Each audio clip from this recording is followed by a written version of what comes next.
Welcome everyone. I am doctor Niloy. আমি Dhaka medical কলেজে FCPS speciality specific trainee হিসেবে endocrinology and diabetes ডিপার্টমেন্টে আছি। আহ, বাংলা মেড পাবলিকেশন কর্তৃক আয়োজিত আজকের এই 1 hour high yielding topics with Edge for Medicine আয়োজনে আমি আপনাদের সাথে আছি। আজকে আপনাদের সাথে মেইনলি আমি ডিসকাশন করব রিউমাটোলজি এই চ্যাপ্টারটা নিয়ে। বাংলা মিড পাবলিকেশন আপনার কিছুদিন পরপরই এই বইয়ের এসবিএ যেগুলো রয়েছে এগুলো নিয়ে একটি সেশন আয়োজন করে থাকে। মেনলি এসবি পারলে এই বইটি যারা এফসিপিএস পার্ট 1 পরীক্ষা দিবেন, ইভেন যারা মিড টার্ম পরীক্ষাতে এসবিএ প্র্যাকটিস করতে চান, অথবা যারা এফসিপিএস পাশাপাশি এমআরসিপি পার্ট 1 পরীক্ষা দিতে চান, সবাই মোটামুটি এই বইটি ফলো করে থাকে।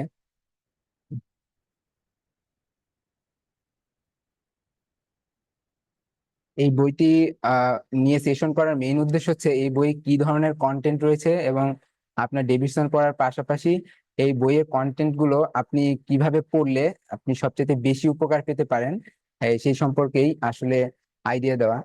আহ, আসলে ডেভিশনে তো টপিকের কোনো শেষ নেই, বাট তারপরেও কিছু টপিক থাকে বা কিছু জিনিস থাকে যেগুলো না জানলেই নয়। এবং এমনও হয়েছে এই এসবিএ পার্ল বইয়ে আপনি হয়তো বা ডেভিশন পড়ার সময় কিছু টপিক মিস করে গিয়েছেন, যেটা এসবিএ পার্ল বই পড়ার সময় দেখতে পেয়েছেন যে না, যে টপিকটা আমি লেস ইম্পর্টেন্ট মনে করছি ওখান থেকে একটা সুন্দর এসবি আসতে পারে। তো এই বইটা সেক্ষেত্রে প্র্যাকটিস করার ক্ষেত্রে খুবই খুবই হেল্পফুল হবে। আমি যখন এফসিপিএস পার্ট 1 পরীক্ষা দিই তখন এই বইটি ফার্স্ট এডিশন ছিল।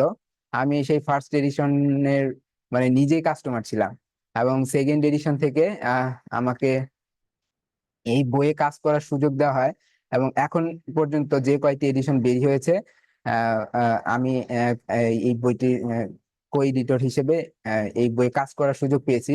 যে যে জায়গায় ল্যাপস এন্ড গ্যাপস ছিল সেগুলো আমরা ফুলফিল করার চেষ্টা করেছি। আর আপনাদের সাথে আমি as a co editor, as a contributor হিসেবে এই বইটির কিছু এসবিএ শেয়ার করব। মেইনলি শেয়ার করার মেইন উদ্দেশ্য হচ্ছে এই এসবিএ গুলো আপনি যখন পড়বেন এর সাথে আর কি কি কিভাবে পড়তে পারেন, এবং ওই টপিক গুলো আমি আপনাদের সাথে আর একটু অন্যভাবে ডিসকাশন করব, যাতে আরো কোনো ভাবে এসবি আসলে আপনারা সেটা ভালো করতে পারেন, ঠিক আছে? এবং আপনি যখন এসবি গুলো সলভ করবেন আপনি দেখবেন যে ইউ উইল বিকাম কনফিডেন্ট। এবং এসবিএ তে এফসিপিএস পার্ট 1 পরীক্ষাতে ভালো করার একটা মেইন উদ্দেশ্য হলো আপনার এসবিএ যদি আপনি ভালো করতে পারেন তাহলে আপনার এফসিপিএস পার্ট 1 পাসের চান্স কিন্তু বেড়ে যাবে। এবং আপনি যদি বেশি বেশি এসবিএ প্র্যাকটিস করেন তাহলে দেখবেন যে আপনার এসবিএ কারেক্ট করার ক্যাপাবিলিটিও দেখবেন যে বেড়ে যাবে। তো আপনাকে নিজেই প্র্যাকটিস করতে হবে। তাহলে আমরা আজকে শুরু করি।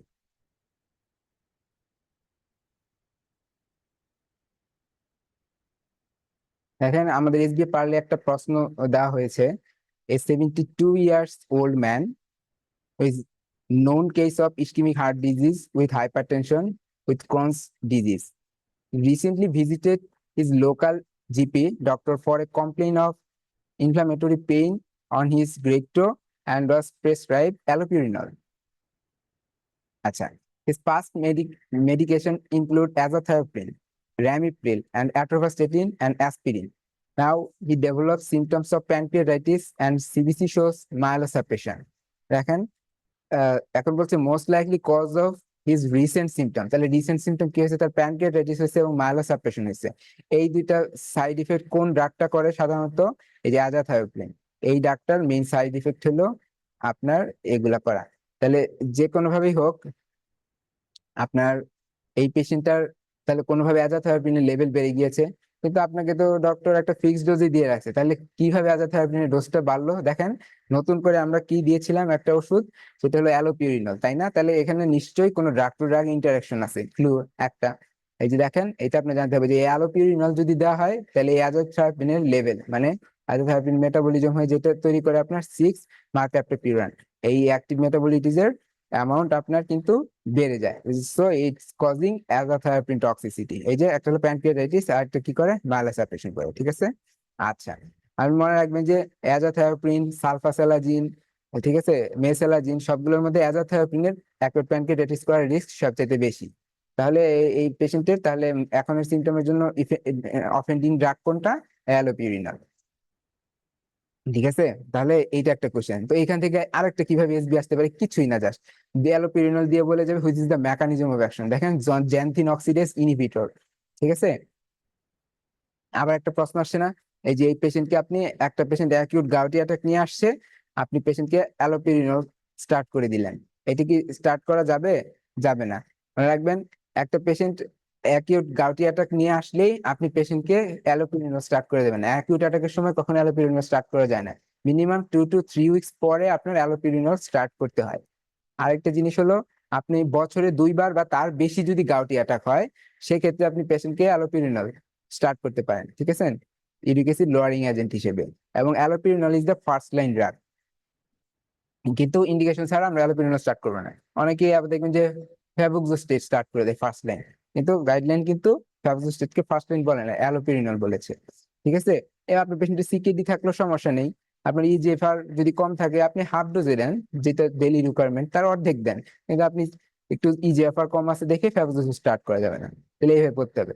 তাহলে গাউট থেকে কিন্তু আপনার আরো অনেক অনেক ভাবে প্রশ্ন আসতে পারে, তাহলে এইভাবে প্রশ্ন করতে হবে। তাহলে এএসবি এটা সেট করার যে উদ্দেশ্য ছিল, আপনার শুধু এএসবি এটাও সলভ করার সাথে অ্যাসোসিয়েটেড আর কি কিভাবে এসবি আসতে পারে সেগুলো কিন্তু আমাদের পড়তে হবে।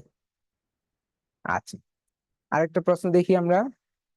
A 75 years old female developed headache and sudden onset of blindness in right eye. Fundoscopy shows pale optic disc. This is the diagnosis. দেখেন, এখানে অনেকগুলো ক্লু দেওয়া, এজ অনেক বেশি, সাডেনলি হেডেক ডেভেলপ করছে এবং পেশেন্টটা ব্লাইন্ডনেস ডেভেলপ করেছে। ঠিক আছে, এই তিনটা যদি থাকে, ধরেন এই একটা লাইন আসলে আপনার মাথায় কিন্তু 2-3টা মানে ডিফারেন্সিয়াল ডায়াগনোসিসের মতো ক্লু মাথায় চলে আসে না? হেডেক ডেভেলপ করেছে, ব্লাইন্ডনেস ডেভেলপ করেছে, ঠিক আছে, বয়স বেশি পেশেন্টের, যেটা অ্যাকুট হেমোরেজিক স্ট্রোক হলো কিনা, বা কোনোভাবে আপনার angle acute angle closure glaucoma হলো কিনা, ঠিক আছে, বা হাইপার টেনশন থেকে কোনোভাবে প্যাপিলোডিমা ডেভেলপ করে গেল কিনা। ঠিক আছে, এগুলো কিন্তু মাথায় চলে আসবে আপনার। ইভেন সাবঅ্যাকুয়াল হেমোরেজও কিন্তু এরকম হেডেক নিয়ে পেশেন্ট প্রেজেন্ট করতে পারে। আর কি কি আসতে পারে, দেখেন যে ব্লাইন্ডনেস ডেভেলপ করেছে, পিটুইটারি যদি কোনো ম্যাক্রোএডিনোমা থেকে থাকে, ওখানে যদি পিটুইটারি অ্যাপোপ্লেক্সি হয়, তাহলে সেক্ষেত্রে পেশেন্ট কিন্তু এরকম সাডেন হেডেক নিয়ে প্রেজেন্ট করতে পারে, মানে ব্লাইন্ডনেস প্লাস মাইনাস। ঠিক আছে, আচ্ছা, কিন্তু এখন দেখেন ফান্ডোস্কোপি দিয়ে কিন্তু আপনার একটা ক্লু দিয়ে দিল, fundoscopy shows pale optic disc. তাহলে হোয়াট ইজ দ্য ডায়াগনোসিস? এই যে দেখেন, তাহলে এই যে দিয়ে ফান্ডোস্কোপি দিয়ে যখন আপনার যে ক্লুটা কিন্তু একটা এসবি দিকে ইন্ডিকেট করে, সেটা হলো কি আপনার জায়ান্ট সেল আর্টারাইটিস অথবা কি টেম্পোরাল আর্টারাইটিস।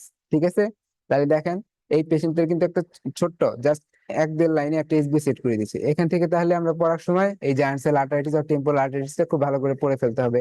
এসবি সলভ করার মেইন উদ্দেশ্য কিন্তু এইটাই। ঠিক আছে, তাহলে এখান থেকে আর কিভাবে প্রশ্ন আসতে পারে? এখন এখান থেকে প্রশ্ন আসতে পারে কি আপনার, যে পেশেন্টের যে জায়ান্ট সেল আর্টারাইটিস ডায়াগনোসিস করলেন, এর সাথে আর কি কন্ডিশন অ্যাসোসিয়েট থাকতে পারে? এই পেশেন্ট কিন্তু একটা দেখবেন যে পলিমায়ালজিয়া রিউমাটিকা এইরকম সিমটমস দিয়ে আপনার কিন্তু ডায়াগনস্টিক ক্লু দিতে পারে যে একটা পেশেন্টের হঠাৎ করে আপনার পেলভিক গার্ডেল আর পেক্টোরাল গার্ডেল স্টিফনেস আছে, নট উইকনেস। মনে রাখবেন, পলিমায়ালজিয়া রিউমাটিকাতে মাসেল স্টিফনেস থাকে, কোনো উইকনেস থাকে না।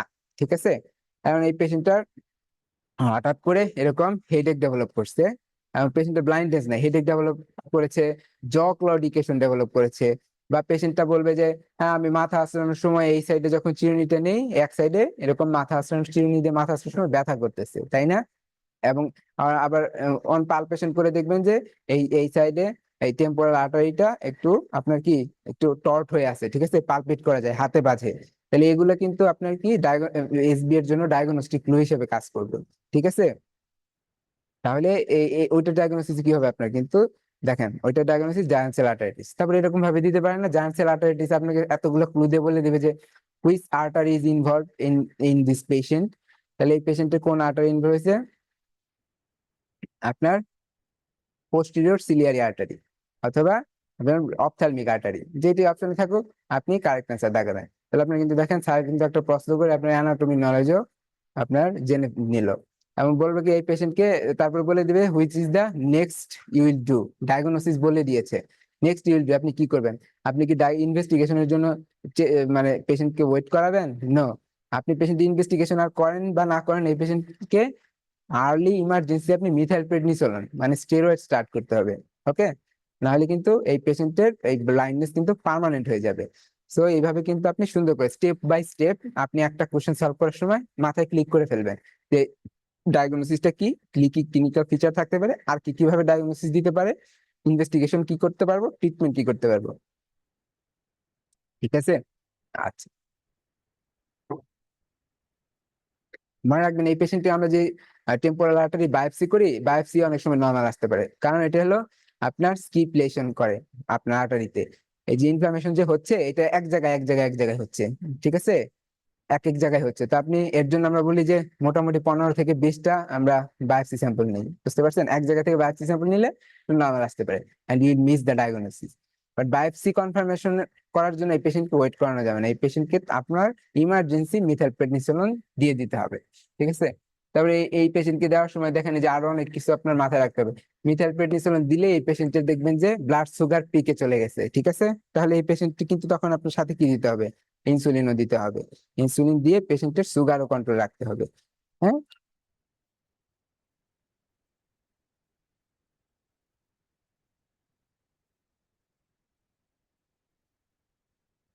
কোশ্চেন 6, এটা আমরা দেখি। কিচেন ওয়ার্কার আপনার কাছে আসছে, 2 week history of pain in her right wrist, recently immigrated from Ghana and no past medical history. On examination, she tender over the base of the right thumb, is একটা clue, ঠিক আছে, and also over the radial styloid process, second clue. Ulnar deviation of the wrist recreates the pain, ঠিক আছে। What is the most likely diagnosis? তাহলে এই patient, এটা কি? ডিকুয়ারভেন tenosynovitis, ঠিক আছে। এই যে দেখেন আলনার ডেভিয়েশন অফ দ্য রিস্ট, ঠিক আছে, রিক্রিয়েটস দ্য পেইন। এই একটা টেস্টের নাম আছে, এই টেস্টের নাম কি? এই যে দেখেন আমরা খুব সুন্দর এক্সপ্লেনেশন দিয়ে রাখছি, ঠিক আছে। ফ্লিঙ্কেন স্টেইন টেস্ট, এই যে এই টেস্টটা, হাতটা এভাবে মুড়িয়ে, হাতটা এভাবে মুড়িয়ে যখন আপনি এরকম ভাবে প্রেসার দিবেন, পেশেন্ট ব্যথা পাবে, ঠিক আছে। তাহলে এটা হলো ডিকুয়ারভেন টেনোসাইনোভাইটিস। এইটা দেখেন অকার্স ফিমেল পেশেন্টদের হয় 30 থেকে 50 ইয়ার্স হলে। দেখেন দুইটা হলো আপনার টেন্ডন এখানে ইনভলভ হয়, extensor pollicis brevis and abductor pollicis longus, এই এখানে ইনফ্লামেশন হচ্ছে এবং এরা ইনভলভমেন্ট হচ্ছে। তো ফিচার তো এগুলো আপনি পাবেন, দেখেন এই যে অ্যাবডাকশন অফ দ্য থাম against the resistance is painful. আমি যেটা দেখাইলাম এরকম করে মুঠি করে এরকম যখন আপনি বাঁকাবেন, পেশেন্ট পেইন ফিল করবে, আপনি বাঁকা দিবেন। আমি এটা এই যে ফ্লিঙ্কেন স্টেইন টেস্ট করে এই যে দেখেন cause pain over the radial styloid process, ঠিক আছে, যে এইখানেই আপনি এই পেইন ফিলিংসটা করবেন। তো এইভাবে আমরা এটা ডায়াগনস্টিক ম্যানেজমেন্ট কি অ্যানালজেসিয়া দেই। এখানে লোকাল ইনজেকশন অফ স্টেরয়েড দিতে পারি, পেশেন্টটাকে আমরা এতে থাম স্প্লিন বা স্পাইক এটা ইউজ করতে দিয়ে ইমোবিলাইজেশন করে রাখি, এই আঙ্গুল দিয়ে আপনি কাজ কম করবেন। এবং সার্জিক্যাল ট্রিটমেন্ট আমরা ডিকম্প্রেসিভ সার্জারি করে দিতে পারি অনেক অনেক ক্ষেত্রে। আর এই পেশেন্ট গুলো সাধারণত আপনার কমপ্লেন করবে যে দেখবেন যে পেশেন্ট ওয়েট গেইন হচ্ছে, ঠিক আছে, বা প্রেগনেন্সির পরে আপনার পেশেন্ট বলে যে আহ, মা এসে বলবে যে আমি তো বাচ্চা কোলে নিতে পারি না, আমার হাতটা ভেবে ব্যথা করতেছে, বা আমি ভাতের হাঁড়িটা নামাইতে পারতেছি না, ভাতের হাঁড়িটার ওজন বেড়ে গিয়েছে, আমার ব্যথা করে নামানোর সময়, ঠিক আছে। তো এগুলো কিন্তু আপনার ডিফারেন্সিয়েট করতে হবে।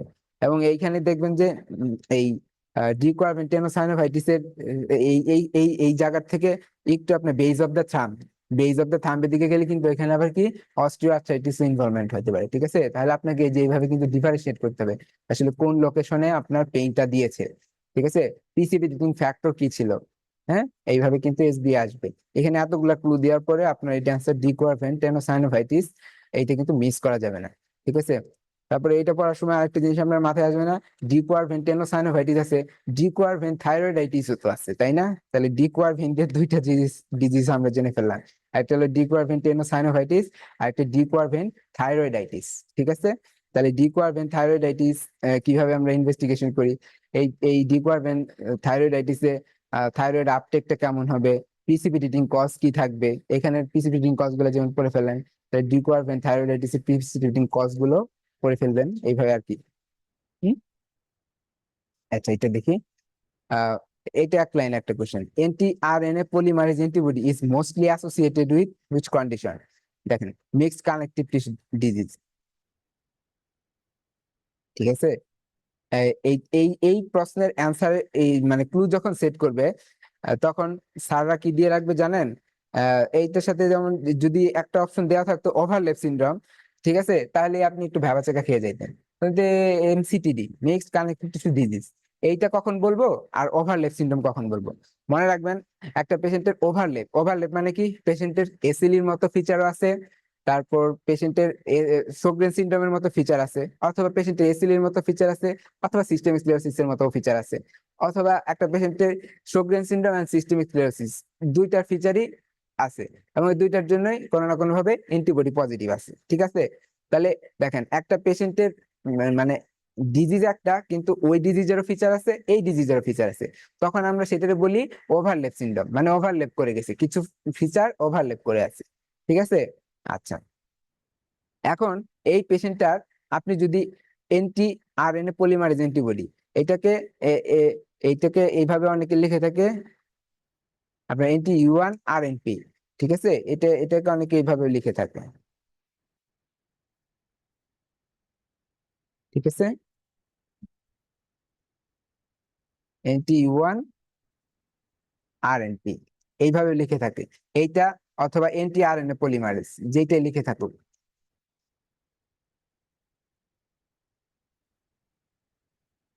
যেটাই লিখে থাকুক না কেন, আপনার এইটা যদি পজিটিভ হয় এবং পেশেন্টের যদি কনকমিটেন্ট দুইটা রিউমাটোলজিক্যাল ডিজিজের ফিচার, ক্লিনিক্যাল ফিচার অথবা অ্যান্টিবডি পজিটিভ থাকে, তাহলে এই পেশেন্টের ডায়াগনোসিস আমি কি বলতে পারবো?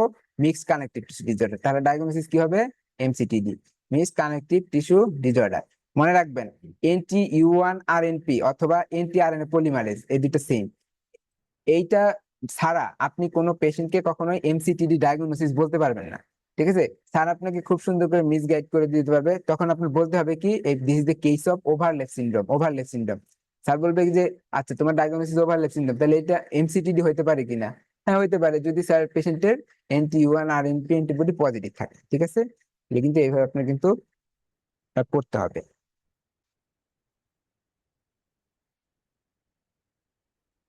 এই যে ডেভিশন থেকে এই বক্সটা আপনাদের ডিভিশনের জন্য এসবি পার বই দেওয়া আছে, এটা এটা মোস্ট ইম্পর্টেন্ট। ঠিক আছে, এইখান থেকে আপনি এহেন রিউমাটোলজিক্যাল ডিজিজ নাই যে আপনি ডায়াগনোসিস করতে পারবেন। ঠিক আছে, যেমন এন্টি সেন্ট্রোমিয়ার অ্যান্টিবডি। ঠিক আছে, এন্টি সেন্ট্রোমিয়ার অ্যান্টিবডি দেখেন, লোকালাইজ কিউটেনাস সিস্টেমিক ক্লিয়ারসিস। ঠিক আছে, এই পেশেন্টের ক্ষেত্রে আপনি পাবেন। তাহলে দেখেন, একটা পেশেন্টের যদি ক্রেস্ট সিনড্রোমের ফিচার দিয়ে রাখে, ধরে নেন, ঠিক আছে, পেশেন্টের কি দিয়ে রাখবে? এই পেশেন্টের ক্রেস্ট সিনড্রোমের ফিচার দিয়ে বলবে যে আপনি পেশেন্টের কোন অ্যান্টিবডি আপনি টেস্ট করবেন, এই যে অ্যান্টিসেন্টোমিয়ার অ্যান্টিবডি, কারণ crest syndrome is associated with localised cutaneous systemic sclerosis. Clear? SB চলে আসবে। তারপরে অ্যান্টিহিস্টোন অ্যান্টিবডি, আমি আপনাদেরকে একটু দেখিয়ে দিচ্ছি। দেখেন, এটা কি বলেছে? Drug induced lupus. দেখেন কিভাবে একটা এসবি আসতে পারে। এইটা যখন আপনি দেখবেন, মনে রাখবে যে একটা এসিলি পেশেন্ট তো আপনার মনে করেন দুইটা বা তিনটা আপনার ডিএমআরডি খাচ্ছে, মানে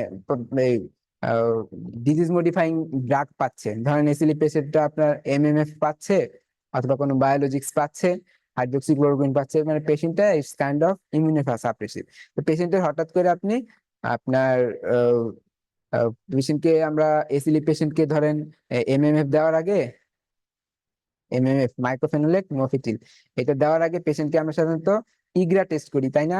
ইগ্রা টেস্ট করে যদি পজিটিভ পাই, তাহলে এটা ইন্ডিকেট করে কি পেশেন্টের ল্যাটিন টিবি আছে। ঠিক আছে, আচ্ছা, আমি অনেক কথাই বলতেছি, টপিকের সাথে রিলেভেন্ট, আপনারা বুঝতে পারবেন। ইমিউনোসাপ্রেসিভ পেশেন্টকে আপনি এমটি টেস্ট, ঠিক আছে, মন্ট্রোক্স টেস্ট, ঠিক আছে, মন্ট্রোক্স টেস্ট করে আপনি কখনো পজিটিভ পাবেন না। ঠিক আছে, সো ইমিউনোসাপ্রেসিভ পেশেন্টকে আপনার ইগ্রা টেস্ট করেই দেখতে হবে যে পেশেন্টের লেটিন টিবি আছে কিনা। এটাও একটা ইনফরমেশন। ইগ্রা টেস্ট করে আপনি পজিটিভ পেলেন, দ্যাট মিনস এই পেশেন্টকে আপনি এখন বায়োলজিক্স আপনি দিতে পারবেন না। ঠিক আছে, তাহলে এই পেশেন্টকে বায়োলজিক্স দেওয়ার আগে আপনার কি করতে হবে? পেশেন্ট লেটিন টিবি ট্রিট করতে হবে। তাহলে লেটিন টিবি ট্রিটমেন্ট কি? আপনি 6 মাস আইসোনিয়াজাইড, 6 মাস আইসোনিয়াজাইড আইসোনিয়াজাইড ইউজ করতে পারবেন, অথবা 3 মাস আইসোনিয়াজাইড রিফাম্পিসিনের কম্বিনেশন ইউজ করতে পারবেন। ঠিক আছে, এখন একটা এসিলি পেশেন্টকে আপনি 3 মাসের জন্য আইসোনিয়াজাইড প্লাস রিফাম্পিসিন রিফাম্পিসিন কম্বিনেশন দিলেন। ঠিক আছে, পেশেন্টটা 1 মাস পর বললো যে এই ওষুধটা তো খাচ্ছি আমি, খাওয়ার পরে আমার হঠাৎ করে আবার আগে এসএলইর সময় যে আগে যেরকম র্যাশ ছিল ওইরকম র্যাশ ডেভেলপ করেছে। ঠিক আছে, তখন আপনার মাথায় কি ক্লিক করবে? তখন আপনি এই পেশেন্টটাকে সাসপিশন করবেন যে it is the case of drug induce lupus কিনা। ঠিক আছে, it the case of drug induce lupus কিনা, ড্রাগ ইনডিউস লুপাস কিনা, এটা আপনার মাথায় ক্লিক করতে হবে। এবং এই পেশেন্টে আপনি কি অ্যান্টিবডি দেখবেন? তখন এক্সট্রা করে হিস্টোন অ্যান্টিবডি এই পেশেন্টটাকে করতে দিবেন, because isoniazid is the cause of drug induced lupus. ঠিক আছে, isoniazid is the cause of drug induced lupus. So এরকম করে কিন্তু প্রশ্ন আসে। এসিলি পেশেন্ট রিমিশনে ছিল, ঠিক আছে, এসিলি পেশেন্টে আপনি হঠাৎ করে এইরকম এনটিটিভি ড্রাগ শুরু করার পর আবার এসিলির মতো একটা র্যাশ নিয়ে প্রেজেন্ট করছে। সো ঠিক আছে, তো আপনি কিন্তু তখন ড্রাগ ইনডিউসড লুপাস কিনা এটা সাসপিশন করতে হবে। জো অ্যান্টিবডি দেখেন কোথায় কোথায় পাওয়া যায় আপনার, polymyositis, dermatomyositis or polymyositis, systemic sclerosis, overlap. That means কি বলেছে দেখেন, জো অ্যান্টিবডি। আপনারা এই একটা জিনিস এখানে এখানে লিখে রাখতে পারেন, সেটা হলো ডার্মাটোমায়োসাইটিস এন্ড পলিমায়োসাইটিস। যদি বলে মোস্ট কমন অ্যান্টিবডি কোনটা, সেটা হলো এএনএ। মোস্ট কমন অ্যান্টিবডি কোনটা? ANA most common. আর most specific antibody for dermatomyositis, এটা কি? এই যে ডার্মাটোমায়োসাইটিস, এটা ডায়াবেটিস না, এটা হলো NT-MI2 অ্যান্টিবডি। ঠিক আছে, এটা পজিটিভ পাবেন। ঠিক আছে, মোস্ট স্পেসিফিক, এখন আসলে আমি মোস্ট স্পেসিফিক। আর পলিমায়োসাইটিসে মোস্ট স্পেসিফিক অ্যান্টিবডি কোনটা? NT-Jo1 antibody. ঠিক আছে, এটা মনে রাখবেন। এখন মনে রাখবেন 20 থেকে 30% পেশেন্টের ক্ষেত্রে ডার্মাটোমায়োসাইটিসেও NT-Jo1 অ্যান্টিবডি পজিটিভ হতে পারে। ঠিক আছে, তাহলে এটা কিন্তু খেয়াল রাখতে হবে। এখন তাহলে তাহলে এই দেখেন ডার্মাটোমায়োসাইটিসে মেইনলি কোনটা আপনি কমন পাবেন? NT-Me2 অ্যান্টিবডি, কিন্তু 20% পেশেন্টের ক্ষেত্রেও NT-Jo1 অ্যান্টিবডি পজিটিভ হতে পারে। তাহলে এসবিএ যখন পরীক্ষাতে আসবে, একটা পেশেন্টের দিয়ে রাখবে আপনার যে NT-Jo1 অ্যান্টিবডি পজিটিভ, কি দিয়ে রাখছে আপনার এই পেশেন্টটা দেখেন, NT-Jo1 অ্যান্টিবডি পজিটিভ দিয়ে রাখছে। আর পেশেন্টকে আর বলে দিছে পেশেন্টের হেলিওট্রোপ্রেস অথবা গট্টন পেপিউল আছে। ঠিক আছে, অথবা শালসাইন আছে। তাহলে আপনি ওই পেশেন্টের এসবি অ্যান্সার কি রাখবেন? What is the diagnosis? অবশ্যই আপনি ডার্মাটোমায়োসাইটিস দেখাবেন। মনে রাখবেন, স্কিন ইনভলভমেন্ট যদি থাকে তখন NT-Jo1 অ্যান্টিবডি পজিটিভ থাকার পরেও this is the case of dermatomyositis. ঠিক আছে, এখন যদি পেশেন্টের কোনো স্কিন ইনভলভমেন্ট না থাকে, শুধু প্রক্সিমাল মায়োপ্যাথির ফিচার থাকে, তখন NT-Jo1 অ্যান্টিবডি পজিটিভ থাকে, তখন ডায়াগনোসিস কি দেখাবেন? পলিমায়োসাইটিস। খেয়াল রাখবেন, তখন ডায়াগনোসিস কি হবে? পলিমায়োসাইটিস। ঠিক আছে, এবং এই কোনো patient dermatomyositis and polymyositis diagnosis হলে আপনার নেক্সট প্ল্যান থাকবে কি? Carcinoma screening, any carcinoma screening. ঠিক আছে, তো dermatomyositis and polymyositis is the paraneoplastic feature of carcinoma screening. ওকে, এবং দেখেন এই NT-Jo1 অ্যান্টিবডি এটা থাকলে কিন্তু ইন্টারস্টিশিয়াল লাংস ডিজিজ ILD নিয়ে পেশেন্ট প্রেজেন্ট করতে পারে। ডার্মাটোমায়োসাইটিস আর পলিমায়োসাইটিস এর পেশেন্ট আপনার NT-Jo1 অ্যান্টিবডি পজিটিভ, আপনি ILD থাকতে পারে। 10% পেশেন্ট কিন্তু ILD এর কেস থাকে। ওকে, আচ্ছা, এখন আসি NT-Jo1 অ্যান্টিবডি দিল, তারপরে আমরা আসি NT-Rho and NT-La। আমি এইভাবে পড়ি, আগে NT-Rho পড়ি, তারপর NT-La দেখবো। NT-Rho অ্যান্টিবডি এইটা এইটা দেখেন, এই পেশেন্টটা কি অ্যাসোসিয়েটেড থাকে কিসের সাথে? ফটোসেন্সিটিভিটি এবং কি থ্রম্বোসাইটোপিনিয়া। ফটোসেন্সিটিভিটি, থ্রম্বোসাইটোপিনিয়া এবং পেশেন্টের সাব অ্যাকিউট কিউটেনিয়াস লুপাস, এই কন্ডিশন গুলোতে আপনি কি পজিটিভ পাবেন? SSA অথবা NT-Rho, যে নামে ডাকেন। ঠিক আছে, আচ্ছা, আর কি? এই যে এইটা SBL line, maternal NT-Rho antibody is associated with neonatal lupus. বাচ্চার লুপাস হবে, যদি এই অ্যান্টিবডি পজিটিভ থাকে তাহলে বাচ্চার নিওনেটাল লুপাসের কেস হবে, এবং কনজেনিটাল হার্ট ব্লক থাকবে। তাহলে আমরা জানি কি নিউবর্নের হার্ট রেট কত থাকে? নর্মালি নিউবর্নের হার্ট রেট তো 140 থেকে 160 পর্যন্ত থাকে, তাই না? তখন আপনি একটা নিওনেটকে ফলো আপ দিতে গিয়ে দেখলেন যে বাচ্চার হার্ট রেট কম, 30, 40, 50, ইসিজি করে দেখলেন বাচ্চাটার complete heart block. Complete heart block, একটা বাচ্চা মাত্র বয়স তার 2 দিন বা 3 দিন, এটা হলো কমপ্লিট হার্ট ব্লক। ঠিক আছে, এর এর মা যে আপনার এসিলি ছিল এবং NT-Rho অ্যান্টিবডি পজিটিভ ছিল। ঠিক আছে, এইটা এই মা আপনার মনে করেন যে এই পেশেন্টের ডায়াগনোসিস হয় নাই। ঠিক আছে, কোনোভাবে সে প্রেগনেন্সি হয়ে গেছে এবং বাচ্চা ডেলিভারি হয়ে গেছে। অথবা মা জানে তার এসিলি আছে, তার প্রেগনেন্সি পিরিয়ডে অ্যান্টিবডি পজিটিভ হয়েছে, এখন বাচ্চা যেটা হয়েছে তার কনজেনিটাল হার্ট ব্লক হয়েছে, তাহলে আপনার মোস্ট কমনলি অ্যাসোসিয়েটেড অ্যান্টিবডি কোনটা? এই যে রো অ্যান্টিবডি, ঠিক আছে, দিস ইজ দা আনসার। এই অ্যান্টিবডি যেটা হলো আপনার ফিটাল সার্কুলেশনে পৌঁছাইছে প্লাসেন্টা দিয়ে। এবং এই পেশেন্ট গুলো সাধারণত কি নিয়ে প্রেজেন্ট করতে পারে? যে শোগ্রেন সিনড্রোম, শোগ্রেন সিনড্রোম, ঠিক আছে। আপনার dry and gritty I sensation এবং আপনার স্যালাইভারি সিক্রেশন, এগুলো কিন্তু কমে যাবে। চোখ খসখস করবে, চোখ ড্রাই লাগবে, মুখ শুকনা থাকবে এবং মুখের হাইজিন মেনটেন হবে না। মুখ শুকিয়ে যাওয়ার কারণে এই পেশেন্ট গুলো আপনার কাছে কি নিয়ে আসবে? যে আপনার ডেন্টাল ক্যারিস নিয়ে আসবে, ঠিক আছে, ফাঙ্গাল ইনফেকশন নিয়ে আসবে, ওগুলো চোখ খসখস করে। তাহলে একটা এসিলি পেশেন্টের যদি এরকম শোগ্রেন সিনড্রোম পান, তাহলে ওই এসিলির জন্য অ্যান্টিবডি পজিটিভ আছে, সাথে পেশেন্টের শোগ্রেন লাইক ক্লিনিক্যাল ফিচার আছে। ওইটা তখন পেশেন্টের আপনি নেক্সট অ্যান্টিবডি কি করতে চাইবেন? নেক্সট অ্যান্টিবডি করতে চাইবেন ওই যে anti-U1-RNP, ঠিক আছে। একটা পেশেন্টের শোগ্রেন সিনড্রোম আছে, এসিলি লাইক ফিচার আছে, নেক্সট অ্যান্টিবডি কি করতে চাইবেন? anti-U1-RNP। এবং এই পেশেন্টের যখন anti-U1-RNP পজিটিভ হবে, আপনি ডায়াগনোসিস করে দিবেন কি? এমসিটিডি। কি ডায়াগনোসিস করবেন? এমসিটিডি, এমসিটিডি। কারণ এই পেশেন্টের এসিলিও আছে, আর এসিলির যে কমপ্লিকেশন হিসেবে পেশেন্টের শোগ্রেন আছে, ঠিক আছে, শোগ্রেন সিনড্রোম আছে, এই যে, ঠিক আছে, এইভাবে। আর anti-U1-RNP যদি নেগেটিভ থাকে পেশেন্টের, তাহলে ওইটা আপনার কি লিখতে হবে? This is case of overlap syndrome, MCTD বলা যাবে না। আচ্ছা, ঠিক আছে।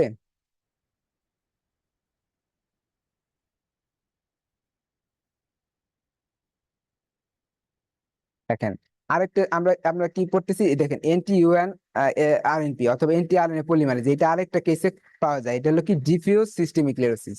আরেকটা কি কেসে পাওয়া যায়? Diffuse systemic sclerosis. তাহলে এটা ট্রু ফলস দিতে পারে অনেক ক্ষেত্রে, তাই না? যে anti-U1-RNP কোথায় পাওয়া যায়? একটা হলো ডিফিউজ সিস্টেমিক ক্লেরোসিস, আর একটা হলো মিক্সড কানেকটিভ টিস্যু ডিজিজ, ঠিক আছে। আচ্ছা, রো পড়লাম আমরা, লা দেখি কিভাবে। এই দেখেন, লা এটা শোগ্রেন সিনড্রোমে পাওয়া যায় এবং এসিলিতে পাওয়া যায়, ঠিক আছে। আচ্ছা, এবং আরেকটা কি দেখি এখন? স্মিথ অ্যান্টিবডি, ঠিক আছে। স্মিথ অ্যান্টিবডি এটা এসিলিতে পাওয়া যায়, ঠিক আছে। এবং এই স্মিথ অ্যান্টিবডিটা থাকা মানে this is associated with renal disease, this is associated with renal disease, ঠিক আছে। Smith antibody is associated with renal disease, ঠিক আছে। পরীক্ষার মধ্যে দেখেন এসবিএ তে যখন ক্লু দিবে, এই যে এইটা দিয়ে রাখবে, বুঝছেন? এটা কিন্তু আসমা, ঠিক আছে। স্মুথ মাসল অ্যান্টিজেন এর এগেইনস্ট অ্যান্টিবডি তৈরি হয়েছে, ঠিক আছে। স্মুথ মাসল অ্যান্টিজেন অ্যান্টিবডি, তাহলে কোনটা স্মিথ আর কোনটা আসমা লেখছে, এটা ভুল করেন না। স্মিথে এস এম এইভাবে দিয়ে রাখবেন, ঠিক আছে।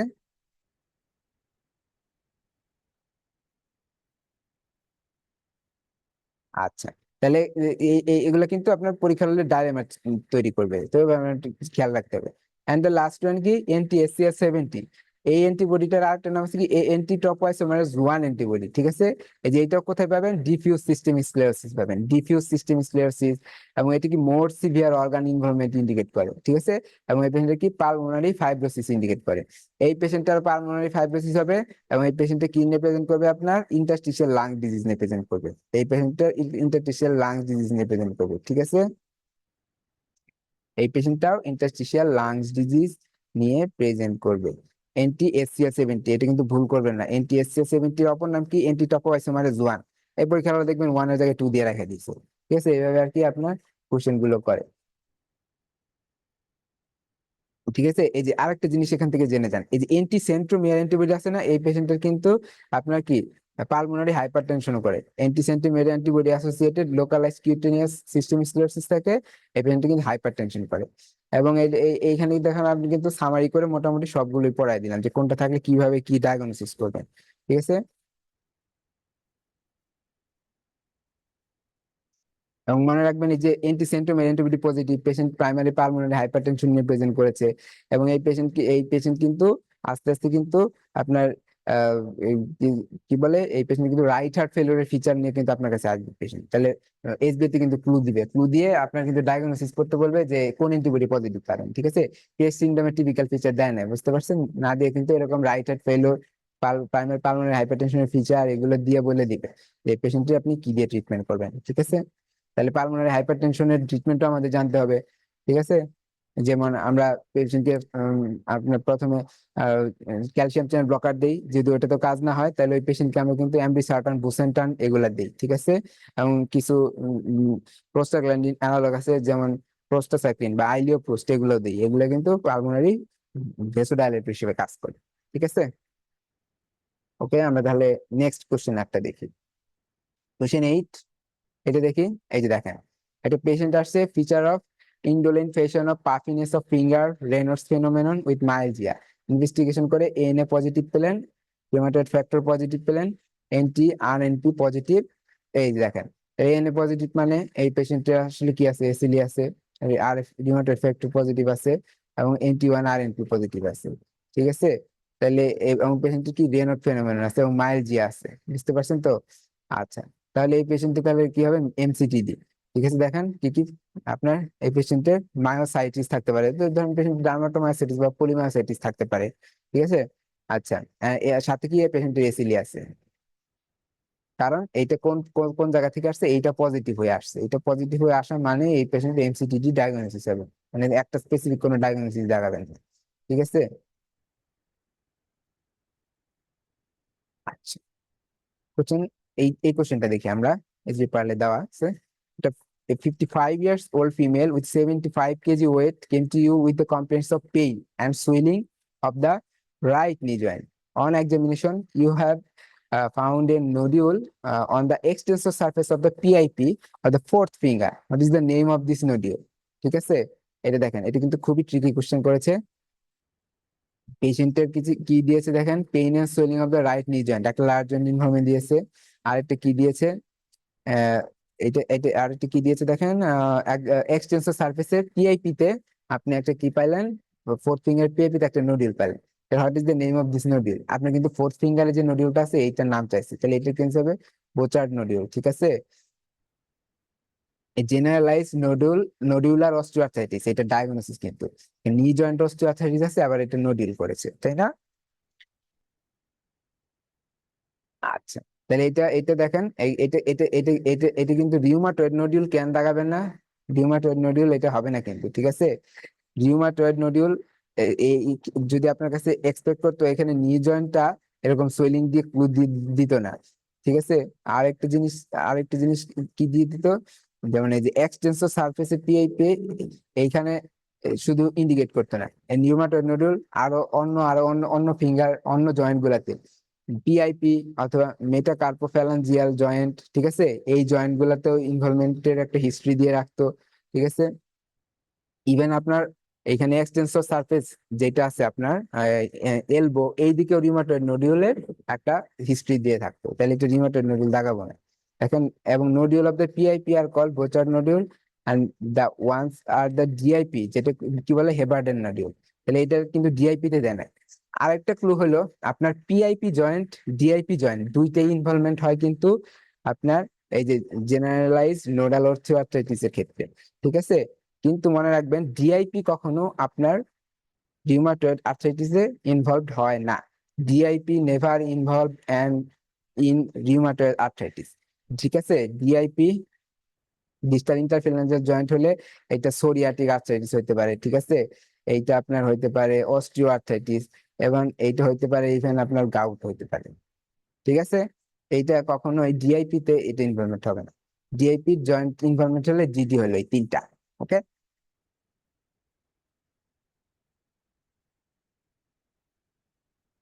ঠিক আছে। এই দেখেন, এটা অবেসিটি একটা কিন্তু কজ, কিছু পেশেন্ট অবেস হয়, এবং developmental dysplasia of the hip, ঠিক আছে।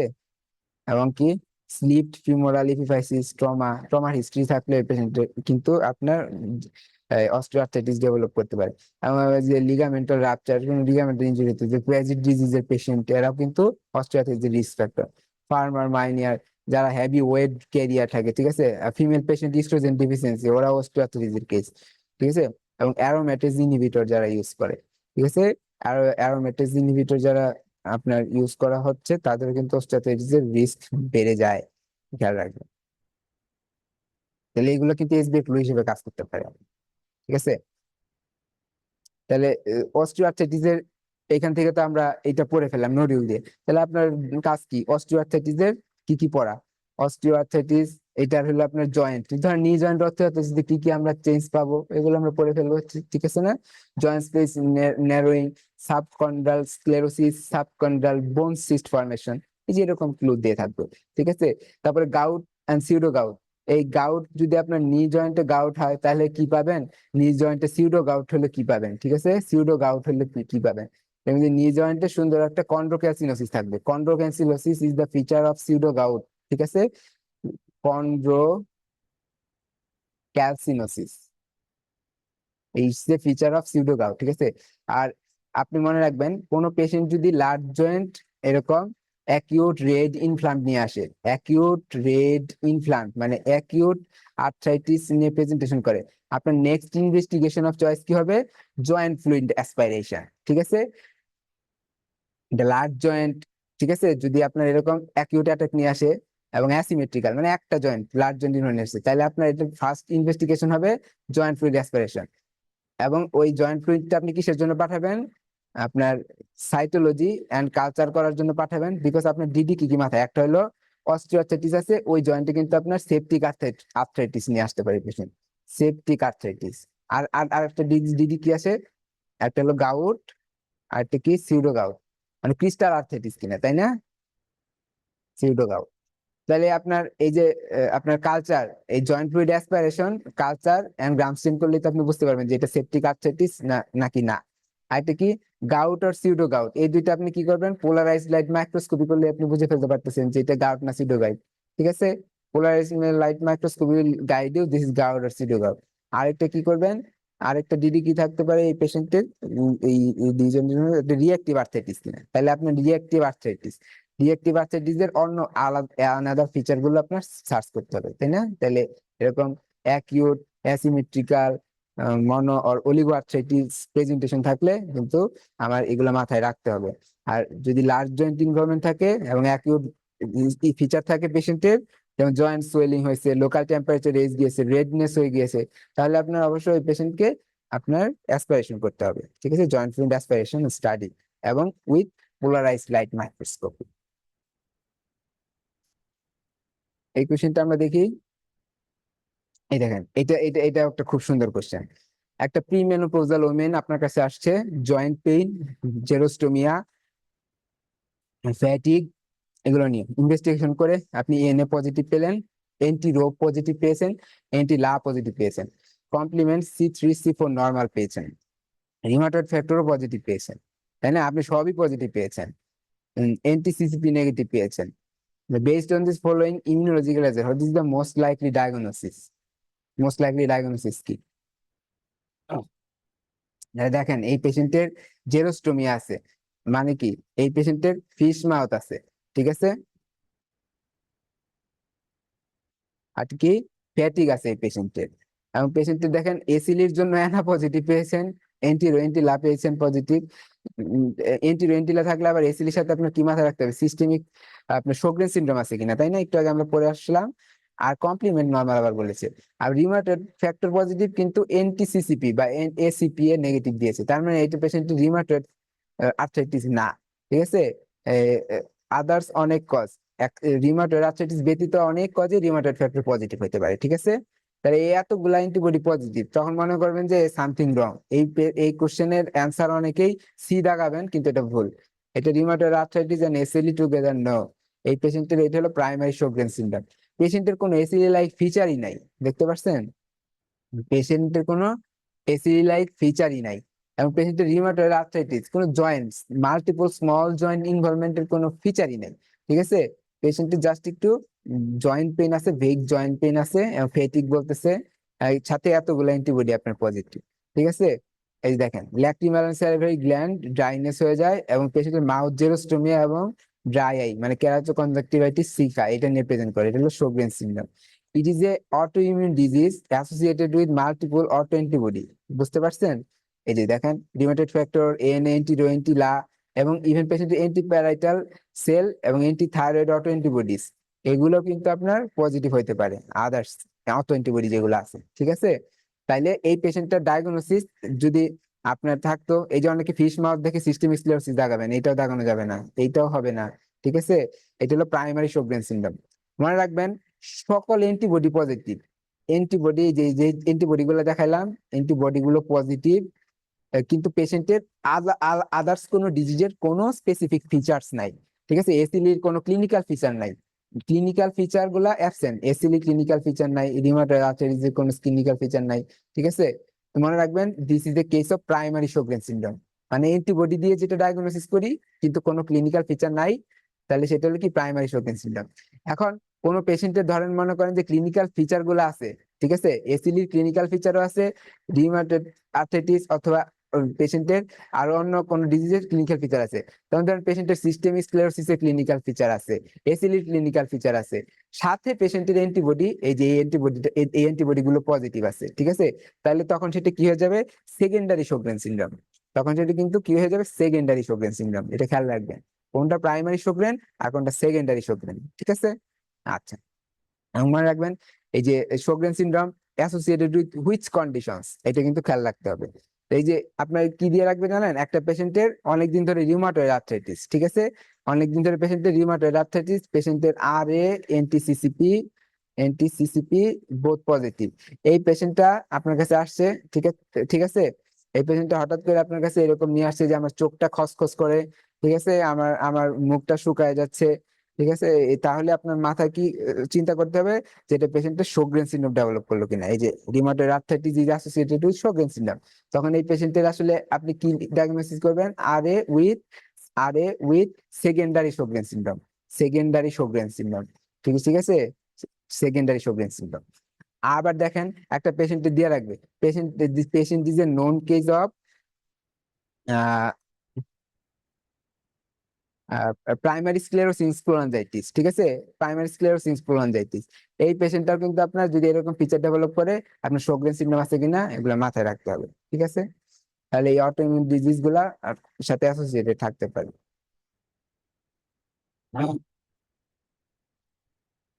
এই যে দেখেন,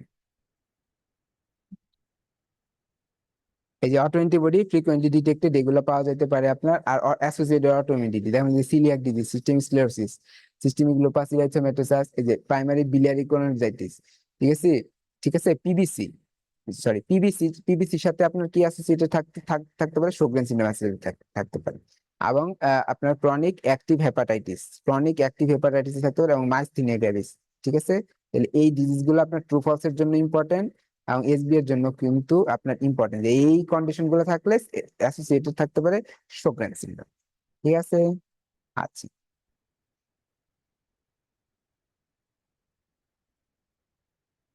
এই প্রশ্নটা আমরা একটু দেখি। এই প্রশ্নটা কিন্তু ইম্পর্টেন্ট, এই যে একটু আগে আপনাদেরকে যখন মনো আর্থ্রাইটিস কোশ্চেনটা আমরা দেখতেছিলাম, তখন কিন্তু এই প্রশ্নটা সলভ করে গেছি। একটা পেশেন্ট আপনার জিপির কাছে আসছে, 1 week history of painful swollen knee and painful right heel, he has been experiencing burning pains while urinating of the past 2 weeks, and his eyes become red and itchy. What is the most likely diagnosis? তাহলে এই পেশেন্টের কি আপনার 2 সপ্তাহ আগের একটা কিন্তু পেশেন্টের ইউটিআই লাইক ফিচার দিয়েছে, তাই না? এবং দেখেন এখন কি দিয়েছে, পেইনফুল সোলেন নি জয়েন্ট, এই যে নি জয়েন্টটা ডিএক্টিভ আর্থ্রাইটিসের জন্য ফুলেছে, এবং এই পেইনফুল রাইট, ঠিক আছে, এই যে টেন্ডো অ্যাকিলিস জয়েন্ট অথবা পেশেন্টের প্লান্টার ফাসাইটিস, এরকম মানে আপনার এই প্রেজেন্টেশন দিয়েছে, তাই না? এবং আই কি আছে দেখেন, কনজাংটিভাইটিস এর হিস্ট্রি আছে, eye become red and itchy, তাহলে ডায়াগনোসিস কি, it's the case of reactive arthritis. তাহলে পেশেন্টের কোনো ইউটিআই এর অর্গানিজম গুলা, ইউটিআই অথবা পেশেন্টের কোনো gastroenteritis, GI infection, gastroenteritis infection, even campylobacteria jejuni, yersinia, এগুলা দিয়ে ইনফেকশন হওয়ার পরেও কিন্তু পেশেন্ট কিন্তু সালমোনেলা, ঠিক আছে, এগুলা দিয়ে ইনফেকশন হওয়ার পরেও কিন্তু পেশেন্ট এরকম রিঅ্যাক্টিভ আর্থ্রাইটিস নিয়ে প্রেজেন্ট করতে পারে, ঠিক আছে? এই যে দেখেন অর্গানিজম গুলো দেওয়া আছে কিন্তু, ক্যাম্পাইলোব্যাক্টেরিয়া জেজুনি, সালমোনেলা, শিগেলা, ইয়ারসিনিয়া, এবং ইউরেথ্রাইটিস যেমন যেমন ক্ল্যামাইডিয়া আর ইউডিয়া প্লাজমা, ঠিক আছে, এগুলো কিন্তু দিয়ে ইনফেকশন হওয়ার পরে এই পেশেন্টের হইতে পারে। তাইলে একটা পেশেন্টের আরো হিস্ট্রি দিতে পারে না, যে একটা পেশেন্ট আপনার মনে করেন যে ট্রাভেলার, সে ইন্ডিয়া ট্রাভেল করতে গিয়েছিল। সেখানে তার 2 উইকস আগে আনপ্রোটেক্টেড সেক্সুয়াল হিস্ট্রি আছে। এখন 2 সপ্তাহ পরে পেশেন্টের এরকম রিয়াক্টিভ আর্থ্রাইটিস ফিচার নিয়ে আসছে। পেশেন্টের যে এই একটা ছন্দ আছে, can not see, can not pee and can not climb a tree. ঠিক আছে, can not see, can not pee, can not climb a tree, মানে চোখে যে আপনার কনজেক্টিভাইটিস অথবা পেশেন্টের আপনার স্ক্লেরাইটিস হতে পারে। ঠিক আছে, মেনলি কনজাংটিভাইটিস হয়। আর কি পেশেন্ট নিয়ে আসতে পারে এই পেশেন্টের, যে ক্যান নট পি মানে প্রস্রাব করতে গেলে পেইন হয়, ডিসইউরিয়া। আর can not climb a tree মানে জয়েন্ট পেইন আছে, জয়েন্ট পেইন। ঠিক আছে, জয়েন্ট পেইন আছে।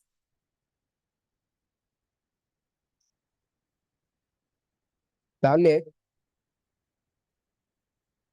এই পেশেন্ট গুলা কিন্তু আপনার কাছে এইরকম সিনারিও নিয়ে আসতে পারে। তাহলে পেশেন্ট কি রিয়াক্টিভ আর্থ্রাইটিস।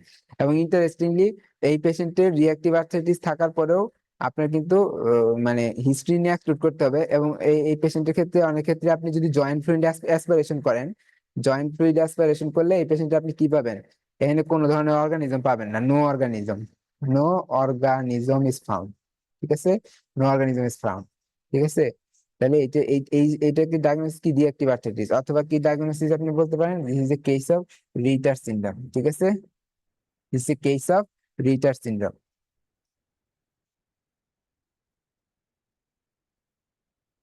ওকে, আচ্ছা। দেখেন এই যে একটু আগে আমরা দেখলাম না আপনাদেরকে, যে আমি বক্সটা পড়িয়ে দিয়েছিলাম অ্যান্টিবডি কোনগুলোর ক্ষেত্রে কিভাবে পজিটিভ হবে। এইটা সেম একটা প্রশ্ন। এই যে এটা দেখেন, একটা পেশেন্ট রেনল্ড ফেনোমেনন নিয়ে আসছে, আর্থ্রালজিয়া নিয়ে আসছে ফিঙ্গার জয়েন্ট গুলাতে, এবং আপনি shiny tight skin on the finger পেলেন, ঠিক, এবং টেলানজেক্টিসিয়া পেলেন। তাহলে এটা হলো আপনার কি, এটা হলো আপনার কিন্তু লিমিটেড কিউটিনাস সিস্টেমিক স্ক্লেরোসিসের ভিতরে পড়ে গেছে, তাই না? আমি waiting for endoscopy to investigate heartburn. এই যে পেশেন্টের আপনার কিন্তু জার লাইক ফিচার আছে, ইসোফেজাইটিস আছে। তাহলে which is the following antibody is the most specific for the underlying condition? এই যে অ্যান্টিসেন্ট্রোমিয়ার অ্যান্টিবডি, একটু আগে আপনার বললাম না, অ্যান্টিসেন্ট্রোমিয়ার অ্যান্টিবডি এইটা পজিটিভ থাকে লিমিটেড কিউটিনিয়াস সিস্টেমিক স্ক্লেরোসিস এর পেশেন্টে। আমার পেশেন্টে কিন্তু দেখেন কিটিনিয়া, দেখেন C for calcinosis, Raynaud's phenomenon, oesophageal dysmotility, স্ক্লেরোডাক্টাইল এবং টেলানজেক্টিসিয়া নিয়ে প্রেজেন্ট করবো। আমি এই পেশেন্টটা কিছুদিনের মধ্যে পালমোনারি হাইপারটেনশনও ডেভেলপ করে যাবে। ঠিক আছে, অ্যান্টিসেন্ট্রোমিয়ার অ্যান্টিবডি ইজ পজিটিভ। এবং এই পেশেন্টের কিন্তু আপনার এই যে লিমিটেড কিডনি সিস্টেম স্ক্লেরোসিস পেশেন্টের এটা আপনার ক্রেট সিনড্রোমের প্রেজেন্টেশন। এবং এর জন্য এই পেশেন্টের কি আছে মনে রাখবেন, একটা SBA, Reynold phenomenon is mostly associated with system sclerosis. That means এটা লিমিটেড কিউটিনিয়াসস আর ডিফিউসর। ঠিক আছে, systemic sclerosis is mostly associated with uh, Raynaud phenomenon is mostly associated with systemic sclerosis. ঠিক আছে, আর রেনোর ডিজিজ যেটা আছে, রেনোর ডিজিজ কিন্তু এটা সাধারণত বয়স আপনার 25 বছর বয়সের আগেই হয়। ঠিক আছে, এবং এটা সাধারণত বাইলেটারাল হয়। আর রেনোর ফেনোমেনন যেটা, এটা হলো একটা সেকেন্ডারি কজ। এটার সাথে কোনো অ্যাসোসিয়েটেড রিউমাটোলজিক্যাল ডিজিজ অ্যাসোসিয়েটেড থাকে। মোস্টলি কোনটা অ্যাসোসিয়েটেড থাকে, রেনোর ফেনোমেনন। 1 নম্বর কজ হলো সিস্টেমিক স্ক্লেরোসিস। ঠিক আছে, আচ্ছা। তাহলে এই পেশেন্টের রেনোর ফেনোমেনন নিয়ে কিন্তু আপনার patient finger, tip of the finger অথবা টিপ অফ দা ভেটো অথবা তো এগুলো কিন্তু গ্যাংগ্রিনাস হয়ে যায় এবং পেশেন্ট কিন্তু অ্যাম্পুটেশন করে ফেলতে হয়। এই জন্য এই পেশেন্টকে আমরা সাধারণত রেনোড ফেনোমেননের ট্রিটমেন্ট দিব। এই পেশেন্টকে সাধারণত ক্যালসিয়াম চ্যানেল ব্লকার রেনোডের জন্য এগুলো দিয়ে রাখি আমরা। ক্যালসিয়াম চ্যানেল ব্লকার অথবা হলো আপনার অনেক ক্ষেত্রে এনএসআইডি ইউজ করা হয়, অনেক ক্ষেত্রে লোসার্টানের রোল আছে। লোসার্টান, ঠিক আছে, লোসার্টানের রোল আছে, কিন্তু এসি ইনহিবিটরের কোনো রোল নাই। No role in ACE inhibitor. এবং এই পেশেন্টকে আমরা কি করতে পারি, লোকাল হলো আপনার আইলিওপ্রোস্ট, লোকাল আপনার আইলিওপ্রোস্ট পাওয়া যায়, ওগুলা আপনার ইনজেকশন অথবা জেল হিসেবে ইউজ করতে পারি। আইলিওপ্রোস্ট, এগুলো ভেসোডাইলেটর। ঠিক আছে, এগুলো হলো আপনার রেনার ফেনোমেননের ট্রিটমেন্ট। ওকে, আচ্ছা। এইটাও দেখেন, এই পেশেন্টে দেখেন একদম টিপিক্যাল ক্লিনিক্যাল ফিচারটা কি দেওয়া আছে, মাসল পাওয়ার আপনার 3/5, এবং মাসল উইকনেস আছে, প্রক্সিমাল মাসল উইকনেস আছে যেটা 5 মাস ধরে। ঠিক আছে, বোথ আপার এন্ড লোয়ার লিম্বের প্রক্সিমাল মায়োপ্যাথি ফিচার দিয়ে আছে, তাই না? এবং দেখেন bibasal inspiratory fine crepitation presents and erythematous rash in her periorbital area. এই যে স্কিন ইনভলভমেন্ট আছে এবং আপনার কি আছে, মাসেল ইনভলভমেন্ট আছে, তাই না? তাহলে এই পেশেন্ট ডায়াগনোসিস কি? এই পেশেন্টের ডার্মাটোমাইসিটিস বলেই দিয়েছে, তার মানে প্রশ্ন সোজা ইন্টারস্টিশিয়াল লাং ডিজিজ অ্যাসোসিয়েটেড আছে। তাহলে এই পেশেন্টের কোনটা পজিটিভ পাবেন আপনি? এই যে জো 1 অ্যান্টিবডি পজিটিভ পাবেন, ঠিক আছে? আর দেখেন অ্যান্টিবডি রিলেটেড আপনি যদি জেনে থাকেন তাহলে কিন্তু আপনি অনেক কিছুই অ্যান্সার করে ফেলতে পারবেন। দেখেন dermatomyositis most specifically MI2 antibody positive পাওয়া যায়, কিন্তু এখানে অ্যান্সারই দেয় না, তো তখন আপনার কোনটা দেখাইতে হবে? জো। এটা আমি আপনাকে একটু আগেই বলে দিয়েছি, ঠিক আছে? আচ্ছা, এইটা দেখি আমরা, এই যে জায়ান্ট সেল আর্টারাইটিস। আপনাকে দেখেন আমি একটু আগেই আমরা যখন জায়ান্ট সেল আর্টারাইটিস এর একটা কোশ্চেন ডিসকাশন করেছিলাম, এই এই এই আপনাদেরকে সবগুলো আমি মোটামুটি বলে দিয়েছি। তাহলে এগুলো কিন্তু স্যারদের খুবই ফেভারিট টপিক। এই যে একটা ডায়াগনস্টিক ক্লু আছে, 50 বছর বয়সের বেশি বয়সের একটা পেশেন্ট যদি লোকালাইজড হেডেক হয়, এই যে আপনাদেরকে আমি বাংলায় বলেছিলাম না, ক্লু গুলো দিয়েছিলাম, মাথা আঁচড়ানোর সময় ব্যথা অথবা মাথার একটা সাইডে ব্যথা করতেছে, এই যে টেম্পোরাল আর্টারিটি একটু হাত দিয়ে দেখলেন টেন্ডারনেস, ঠিক আছে, বা এখানে পালসেশনটা ডিক্রিজ হয়ে গেছে এবং ইএসআর 50 বেশি, এবং টেম্পোরাল আর্টারি বায়োপসি পজিটিভ। আপনি তো আসলে বায়োপসি করার আগে সময় পাবেন না, পেশেন্টকে এই উপরের চারটা থাকলেই আপনি পেশেন্টকে ধারণা করে নেবেন this is the case of giant cell arteritis. তবে সাথে যদি পেশেন্টের কোনো জ ক্লডিকেশনের হিস্ট্রি থাকে, অথবা এই পেশেন্টের যদি কোনো পলিমাইলজিয়া রিউমেটিকের হিস্ট্রি দেয়, ঠিক আছে, তাহলে আপনি এটা ই করে নেবেন যে এটা পেশেন্টের জায়ান্ট সেল আর্টারাইটিস। এই যে টু টাইপসের আছে, এই যে আনকমপ্লিকেটেড আর কমপ্লিকেটেড। আনকমপ্লিকেটেড হলে দেখেন এখানে ভিজুয়াল ইনভলভমেন্ট আর জ টাং ক্লডিকেশন এগুলো থাকবে না, তাহলে ওই পেশেন্টকে আপনি মুখে খাওয়াই হাই ডোজে প্রেডনিসোলন দিতে পারবেন, ঠিক আছে? কত দিতে হবে? আনটিল দ্য সিমটম রিলিফস, ঠিক আছে? আর যদি কমপ্লিকেটেড জিসি হয়, মানে এই যে এগুলা যে ভিজুয়াল ইনভলভমেন্ট জ অর টাং ক্লডিকেশন রিপ্রেজেন্ট করে, দেন পেশেন্টকে আইভি মিথাইল প্রেডনিসোলন দিতে হবে। 3 দিন আইভি মিথাইল প্রেডনিসোলন দিয়ে তারপরে আপনি ওরাল প্রেডনিসোলনে কনভার্ট করে দিবেন। এই পেশেন্ট কিন্তু অনেক দিন লাগে, প্রায় 1.5 থেকে 2 বছরের মতো লং টার্ম স্টেরয়েড পেয়ে যায়। তাহলে আপনি এই পেশেন্ট কি, কোনো পেশেন্ট যদি স্টেরয়েড দেন, তখন মাথায় এইটার স্টেরয়েডের কমপ্লিকেশন হিসেবে পেশেন্ট কি ডেভেলপ করতে পারে? এই পেশেন্ট ডেভেলপ করবে কুশিং সিনড্রোম, ঠিক আছে? কুশিং, আরেকটুজেনিক কুশিং সিনড্রোম ডেভেলপ করতে পারে। আরেকটা কি ডেভেলপ করতে পারে? পেশেন্টের অস্টিওপোরোসিস ডেভেলপ করতে পারে, অস্টিওপোরোসিস। তাহলে এই পেশেন্টকে কিন্তু আপনি all time calcium and vitamin D এই এই এই কম্বাইনেশনটা দিয়ে রাখতে হবে পেশেন্টের। এবং এই পেশেন্টের আপনি কিন্তু দরকার হলে অস্টিওপোরোসিস যদি দেখেন যে আপনার বিএমডি তে টি স্কোর বিএমডি তে টি স্কোর যদি নর্মালি -2.5 এর নিচে চলে যায়, তাহলে কিন্তু আমরা পেশেন্টকে বিসফসফোনেট দিই, তাই না?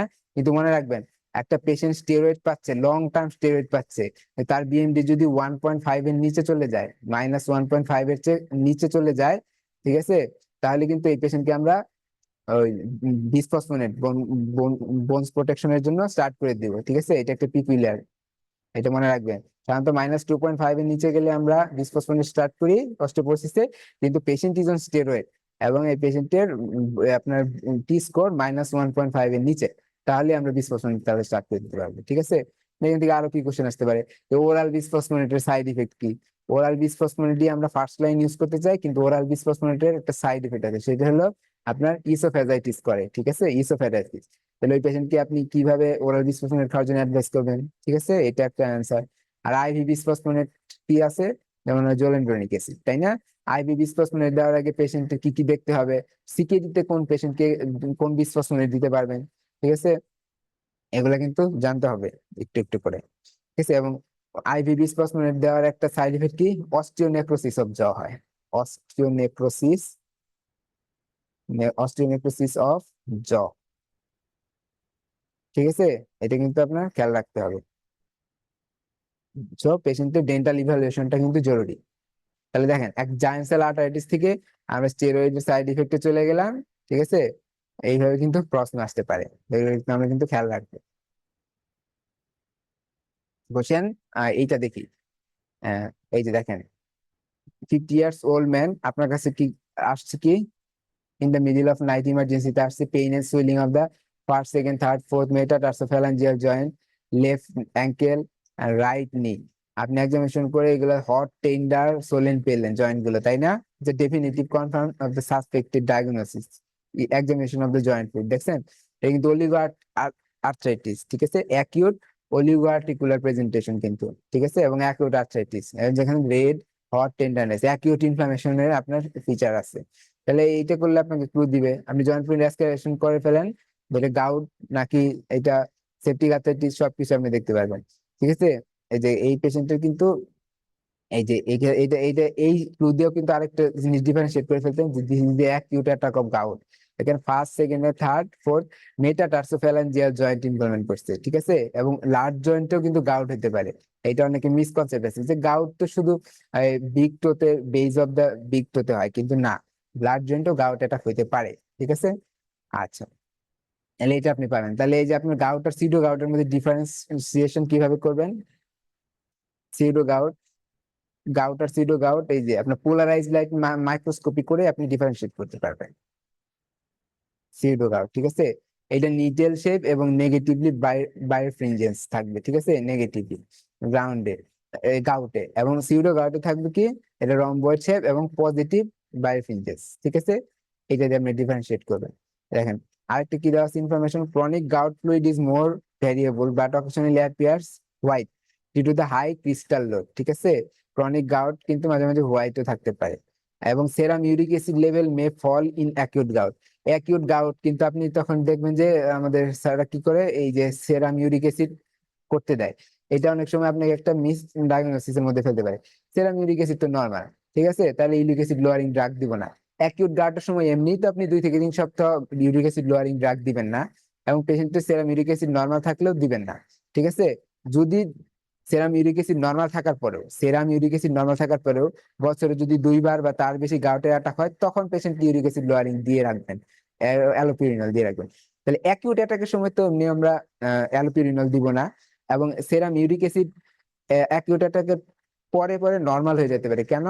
এই যে ক্রিস্টাল গুলো আছে না, এই যে ইউরিক অ্যাসিড ক্রিস্টাল, এগুলো হলো ওই অ্যাটাকের সময় ওই জয়েন্টে ডিপোজিশন হয়ে এটা একটা অস্টিওলাইটিক ডিস্ট্রাকটিভ জয়েন্ট তৈরি করে। বুঝতে পারছেন? এই ইউরিক অ্যাসিড গুলো এখানে প্রিসিপিটেট হয়। আপনার ধরেন পায়ের এখানে আপনার গাউট হয়েছে, সোলিন হয়ে গেছে, এই জায়গার বোনস গুলো আপনার ডিস্ট্রাকশন হয়ে যাবে, এবং এখানে হলো আপনার এই যে প্রিসিপিটেটেড হবে এই ইউরিক অ্যাসিড গুলো। সো অ্যাকিউট গাউট অ্যাটাকের পর ইউরিক অ্যাসিড লেভেল নরমাল হয়ে যেতে পারে। ঠিক আছে, এটা নিয়ে কিন্তু মিসডায়াগনোসিস করা যাবে না। তাহলে অ্যাকিউট গাউটের ট্রিটমেন্ট কি? অ্যাকিউট গাউটের ট্রিটমেন্ট হলো আপনার এনএসআইডি, এনএসএআইডি। ঠিক আছে, এনএসএআইডি দিলে আপনার পেশেন্টকে আপনি কি দিবেন, সাথে পিপিআই দিবেন। ঠিক আছে, এনএসআইডি দিলে পেশেন্টকে আবার কি দিবেন, সাথে পিপিআই দিবেন। আচ্ছা, অনেকে আছে বুঝছেন, এনএসআইডি দেওয়ার পরে পেশেন্টকে পিপিআই দেয় না, তখন কি দেয়, তখন তার মনে পড়ে যায় বেশি না গ্যাসের ওষুধ খাওয়া ঠিক না, তখন পেশেন্টকে হিস্টামিন রিসেপ্টর ব্লকার দেয়। এই যে এই আপনার ফ্যামোটিডিন, রেনিটিডিন তো এখন মার্কেটে পাওয়া যায় না, এই ফ্যামোটিডিনটাই দেয়। ঠিক আছে, এইটা দেয়। মনে রাখবেন, H2 রিসেপ্টর মানে হিস্টামিন রিসেপ্টর ব্লকারের কোনো জিআই প্রোটেকশন নাই, নো জিআই প্রোটেক্টিভ অ্যাকশন। আপনাকে অবশ্যই এনএসআইডি দিলে পিপিআই দিতে হবে। ইভেন পেশেন্টের যদি আগে থেকে কোনো পিইউডির নোন কেস থাকে, ঠিক আছে, তাহলে ওই পেশেন্টকে আপনার জিআই জিআই প্রোটেকশনের জন্য আরো আপনার সিরাপ যেগুলো আছে, যেগুলো আপনার জিআই ট্র্যাক্টে কোটিং করে, ঠিক আছে, সেগুলো দিতে হবে। ঠিক আছে, আচ্ছা, এনএসআইডি দিতে পারি আমরা গাউটের ট্রিটমেন্ট হিসেবে। আর কি দিতে পারি, এই পেশেন্টকে কলকিচিন দিতে পারি, কলকিচিন। ঠিক আছে, এই পেশেন্টকে কিন্তু কলকিচিন দিতে পারি আমরা। তাহলে কলকিচিন কিন্তু এটার একটা ডাবল ইফেক্ট আছে।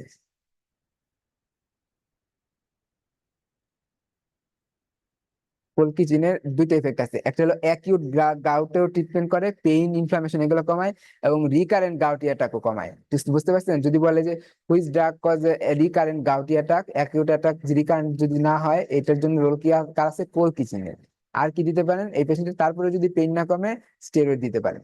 এই স্টেরয়েডটা কি কি ফর্মে দিতে পারেন, যে একটা যদি মনে করেন যে জয়েন্ট ইনফ্লামেশন আছে, ইন্ট্রা আর্টিকুলার স্টেরয়েড দিতে পারেন। ঠিক আছে, ইন্টারলেশনাল স্টেরয়েড, অথবা পেশেন্টকে আপনি ওরাল স্টেরয়েড দিতে পারেন। ঠিক আছে, কিন্তু মনে রাখবেন, একটা পেশেন্টের ডায়াবেটিস আছে অথবা সিকেডি আছে, ওই পেশেন্টের আপনি গাউটের পেইন ম্যানেজ করতে পারতেছেন না, এই যে ওই সিকেডি পেশেন্ট থেকে আপনি এনএসআইডি দিতে পারতেছেন না। ঠিক আছে, আবার ওই পেশেন্টকে আপনি কলকিচিন দিলেন, কলকিচিন দেওয়ার পরে পেশেন্টের আবার কি ডায়রিয়া হয়ে গেছে, কলকিচিনও দিতে পারলেন না। তাহলে সিকেডি পেশেন্ট এবং পেশেন্টের ডায়াবেটিস আছে, ওই পেশেন্টকে আপনি স্টেরয়েড এখন দিতে হবে অ্যাকিউট অ্যাটাক, ব্যথা কমানোর জন্য। তখন এই পেশেন্টকে আপনি ইন্ট্রা আর্টিকুলার স্টেরয়েড দেন। ঠিক আছে, তাহলে কি হবে, এই পেশেন্টের ডায়াবেটিসটা আনকন্ট্রোল হবে না। ঠিক আছে, এটা আপনি রোল পেয়ে গেলেন। আর এনএসআইডি তো সিকিডি পেশেন্টকে তো আপনি দিতেই পারবেন না, এটা তো দেওয়াই যাবে না, ঠিক আছে। তো এইভাবে আর কি আমরা কখন কোন ড্রাগ চুজ করবো এইভাবে আমরা এই করি অ্যাকিউট গাউটি অ্যাটাকের সময়, ঠিক আছে। এবং অ্যাকিউট গাউট অ্যাটাকের সময় কখনোই আপনি অ্যালোপিরিনল স্টার্ট করবেন না, ওয়েট ফর 2 to 3 weeks। ওকে, আচ্ছা, এই কোশ্চেনটা দেখি আমরা। এটা কিন্তু আপনার মাঝে মাঝে এফসিপিএস পরীক্ষাতে আমরা ডেভিসনের কিছু মুখস্থ ইনফরমেশন চাই, এটা হলো সেরকম একটা প্রশ্ন।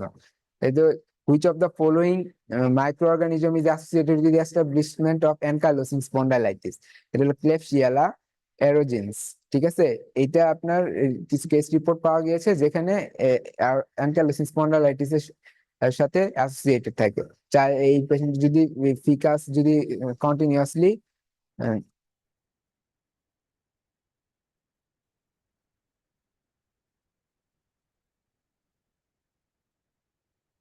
ক্লেবসিয়েলা অ্যারোজেন্স থাকে, তাহলে পেশেন্টে কি অ্যাস্টাবলিশড অ্যানকাইলোসিং স্পন্ডাইলাইটিস থাকে। ওকে, আচ্ছা, আমরা শেষের দিকে চলে আসছি। আমরা 2-3টা প্রশ্ন দেখি শেষ করে দিই। Which form of juvenile idiopathic arthritis is associated haemophagocytic syndrome. আচ্ছা, এটাকে বলে আমাদের systemic GI associated with haemophagocytic syndrome, that is আপনার সিস্টেমিক জিআই, অথবা এটার নামটা কি, অ্যাডাল্ট অনসেট স্টিলস ডিজিজ, ঠিক আছে। দেখেন পেশেন্টের কি হবে, ফিভার, র্যাশ, আর্থ্রাইটিস এবং হেপাটোস্প্লিনোমেগালি এন্ড সেরোসাইটিস নিয়ে পেশেন্ট করবে। এবং পেশেন্টের সাথে কি অ্যানিমিয়া এবং রেস্ট, ইএসআর, সিআরপি এগুলাও থাকতে পারে। তাহলে হিমোফ্যাগোসাইটিক সিনড্রোম মানে এটাকে আহ, কোন ফর্মটা, এই এই সবগুলা হিমোফ্যাগোসাইটিক সিনড্রোমের, সরি, আপনার জিআই এর যে আপনার টাইপস, কিন্তু এর মধ্যে যেটা সিস্টেমিক জিআই সেটা বা অ্যাডাল্ট অনসেট টিএস ডিজিজ যেটা, আমরা সেটা হিমোফ্যাগোসাইটিক সিনড্রোমের সাথে আসে। এটা কিন্তু আপনার 16 বছর বয়সের কমে হয়, 16 বছর বয়সের উপরেও হইতে পারে। 16 বছর বয়সের উপরে যাদের হয় তাদেরকে আমরা অ্যাডাল্ট অনসেট টিএস ডিজিজ বলি। আর 16 বছর বয়সের নিচে যাদের হয় তাদেরকে আমরা সাধারণত সিস্টেমিক জিআই বলি। আমি পেশেন্টের এই যে আপনার হেপাটোস্প্লিনোমেগালি থাকবে, যে দ্যাট মিনস হেমোফ্যাগোসাইটিক সিনড্রোম, ঠিক আছে।